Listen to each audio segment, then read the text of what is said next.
فلقتہم العقبہ، پس یہ داخل ہی نہیں ہوا مشکل گھاٹی میں.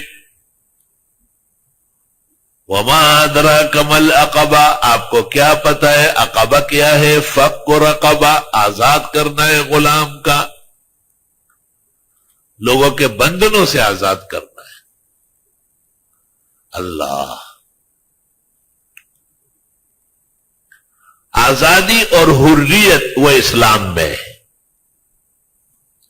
اسلام جب آیا تو انسانوں کی منڈیاں لگتی تھی، جیسے گائے بھینسوں کی منڈی آئے، بھیڑ بکریوں کی منڈی آئے، اس طرح انسان بھی منڈیوں میں بکتے تھے. لیکن اسلام نے زبردست انصاف کیا، اور کسی نے قسم کھایا وہ پوری نہ ہوئی غلام آزاد کرے، کسی نے قتل خطا کیا آزاد کرے، قتل عمد کیا آزاد کرے. کتنے موقع ہیں غلام آزاد، غلام آزاد، غلام آزاد. آج پوری دنیا کے اندر کوئی وہ غلام نہیں جو بازاروں میں بکے. آخر میں کہا الانسان لا یباع ولا یشترى، انسان کی خرید و فروخت حرام ناجائز.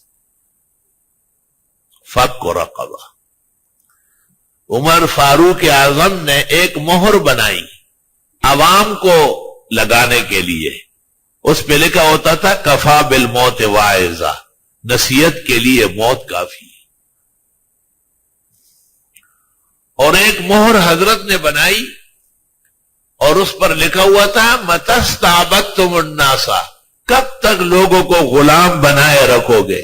وقد ولدتہم امہاتہم احرارا، اور ان کی ماں نے ان کو آزاد جنا تھا. لوگوں کو غلام نہیں بنا سکتے آپ. سعودیہ میں یہ مرض پیدا ہوا ہے. ہمارا اسلامی ملک ہے، ہمارا فخر و مفخر ہے، ہمارے لیے ان کا نقصان اور ان کا زوال بھی نہایت افسوسناک ہے. خدا نہ کرے کہ حرم کے سامنے رافضی مجلسی اور نام نہاد مجتہدین پھرتے رہے. اللہ اس مضبوط حکومت کو اور مضبوط کرے اور اس کو اخلاق اور انصاف دے، لیکن لوگوں کو غلام بنانے کے در پہ یہ بہت نامناسب